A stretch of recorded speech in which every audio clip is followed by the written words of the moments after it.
अस्सलाम वालेकुम स्टूडेंट्स। ये क्वेश्चन था एक स्टूडेंट का, तो मैंने सोचा चलें इस पे एक वीडियो बना के अपलोड कर दूं। तो क्वेश्चन कुछ इस तरह से था, ये फर्स्ट ईयर का question I think.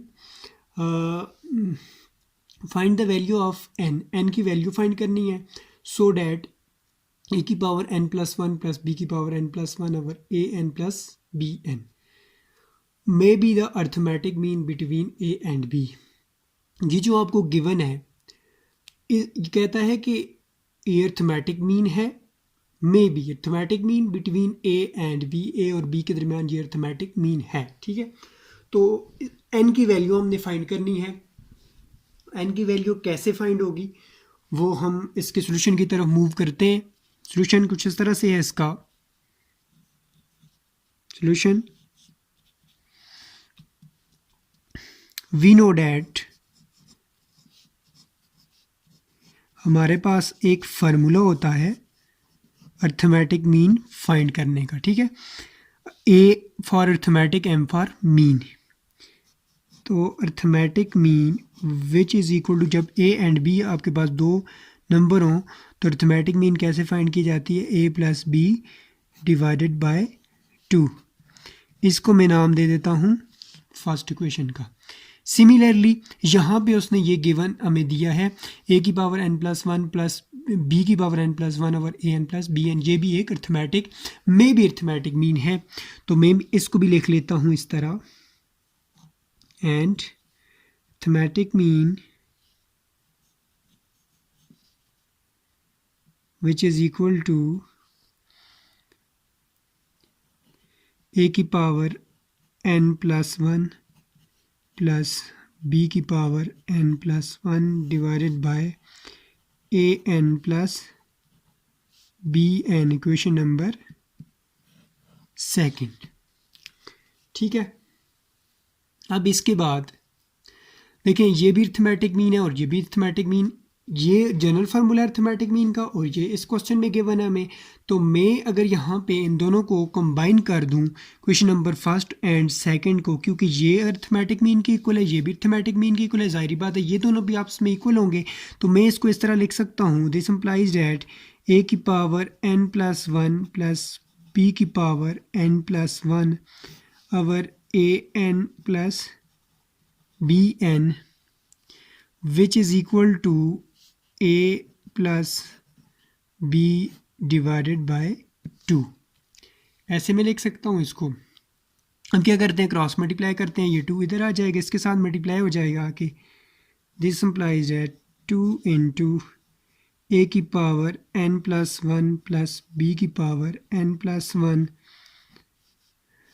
Divided by a की पावर एन प्लस बी की power n is equal to a plus b. मैंने इसको इसके साथ मल्टीप्लाई करना था लेकिन मैंने नहीं किया, अगले स्टेप में मैं इसको मल्टीप्लाई कर लूँगा। दिस इम्प्लाइज डैट 2 को जब इसके साथ मल्टीप्लाई करें तो ये हो जाएगा 2 इंटू ए की power N plus one plus 2 की power b n plus one which is equal to a plus B n two. ये जो डिनोमिनेटर में है इसको मैं दूसरी साइड पे जाके मल्टीप्लाई कर लूँगा, क्रॉस मल्टीप्लाई हो सकते हैं इस तरह, A N plus B N हो जाएगा। दिस इम्प्लाइज डैट, अब इस साइड को तो मैं इसी तरह लिखता हूँ, 2 की पावर 2 इंटू ए की power N plus one plus 2 into b की power N plus one is equal to a. जब एन के साथ मल्टीप्लाई होगा ज़ाहिरी बात है बेस सेम हो तो पावर ऐड होती है, इसकी पावर वन है इसकी पावर एन है तो एन प्लस वन लिख सकते हैं। ए इसके साथ भी मल्टीप्लाई होगा प्लस ए बी एन, जब ए इस बी एन के साथ मल्टीप्लाई होगा। सिमिलरली प्लस ए की पावर एन और ये बी इसके साथ मल्टीप्लाई हो जाएगा। सिमिलरली यहाँ पे बी जो बी के साथ मल्टीप्लाई होगा, बेस सेम है तो पावरें ऐड हो जाती हैं, b into n plus one. यहाँ पे स्टूडेंट्स एक कंसेप्ट आपने रखना है कि ये जो एन प्लस वन वाली टर्म्स हैं 2 ए एन प्लस वन और यहाँ से an+1 यहाँ से ये bn+1, इन सब को इस साइड पे हम शिफ्ट कर लेते हैं।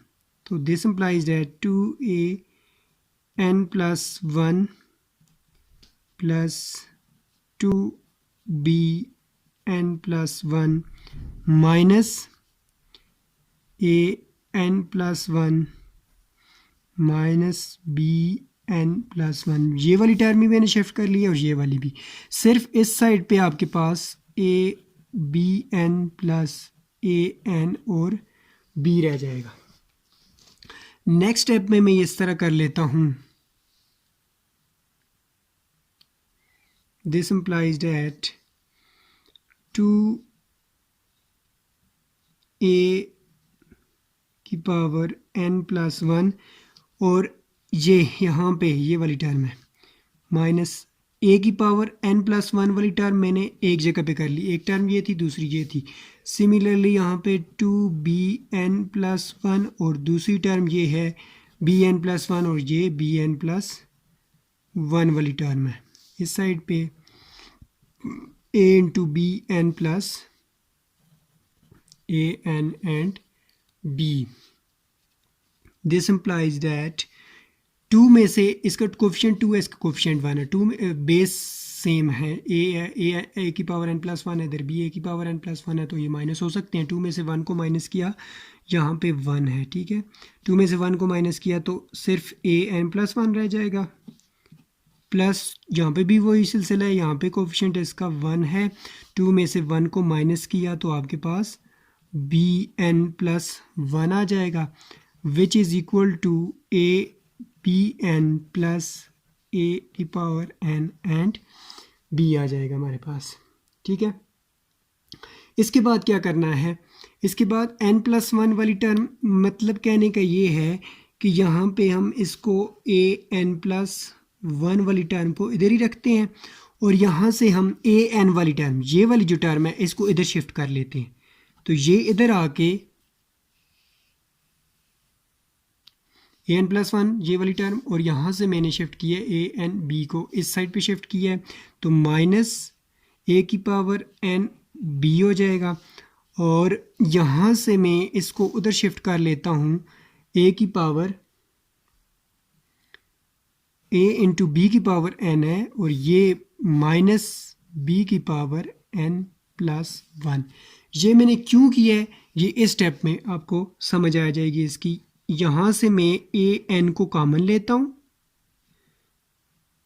an क्योंकि इधर भी है और इधर भी है, तो इधर सिर्फ a रह जाएगा, क्योंकि an है तो a रह जाएगा, माइनस an बाहर चला गया कॉमन तो यहाँ पे b रह जाएगा, इज इक्वल टू इधर से मैं bn को कॉमन लेता हूँ, bn जब कॉमन आएगा तो a माइनस इधर b रह जाएगा। इसलिए मैंने ये टर्म सेम की थी, क्योंकि इस साइड पे भी हमारे पास a माइनस b बन जाए और इस साइड पे भी a माइनस b बन जाए। ये दोनों साइडों पे मैं क्या कर दूंगा, अब डिवाइड करके कैंसिल कर दूंगा, या इसको उधर शिफ्ट करके भी कर सकता हूँ। मैं इस तरह करता हूँ कि a माइनस b को दोनों साइडों पर इसी स्टेप में डिवाइड कर लेता हूँ। ये इसके साथ कैंसिल, ये इसके साथ कैंसिल, और हमारे पास जो रिज़ल्ट आएगा वो ये आएगा,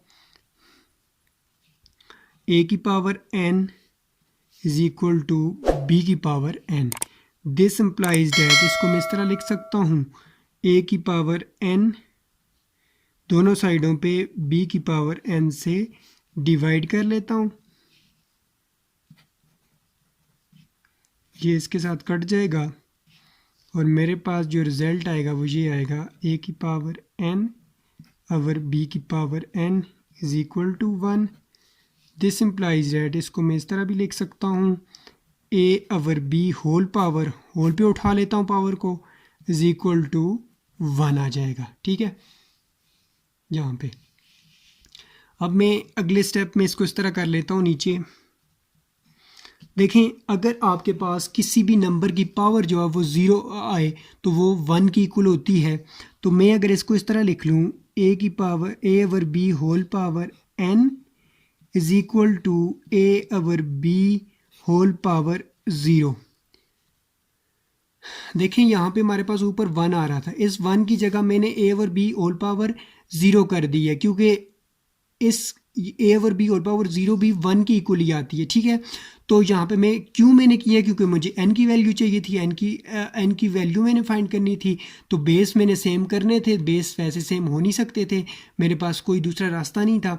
तो ए ओवर बी और इस साइड पे भी ए ओवर बी। तो अब कंपेयर करूँगा मैं, क्योंकि इस ए ओवर बी होल पावर 0 लेने से कोई फ़र्क नहीं पड़ेगा, ये फिर भी 1 ही आएगा, क्योंकि किसी भी नंबर की पावर जो 0 वो 1 के इक्वल होती है, तो ये 1 ही आ जाएगा। दिस इम्प्लाइज डैट मैं यहाँ पे पावर को कंपेयर कर लेता हूँ।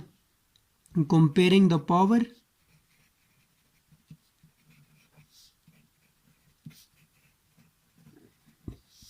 that is n is equal to 0,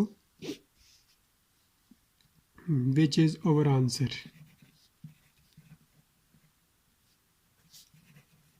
ठीक है, ये थी वीडियो। इस क्वेश्चन का एक स्टूडेंट ने कहा था उसको प्रॉब्लम थी, तो आई होप कि अब उनकी प्रॉब्लम क्लियर हो गई होगी। फिर भी अगर किसी जगह पे कोई प्रॉब्लम है, कोई समझ नहीं आती, तो मैं हाजिर हूँ। तो अपना ढेर सारा ख्याल रखिएगा, दुआओं में याद रखिएगा। नेक्स्ट वीडियो के साथ आपकी खिदमत में हाजिर हूँगा, तब तक के लिए अल्लाह हाफिज़।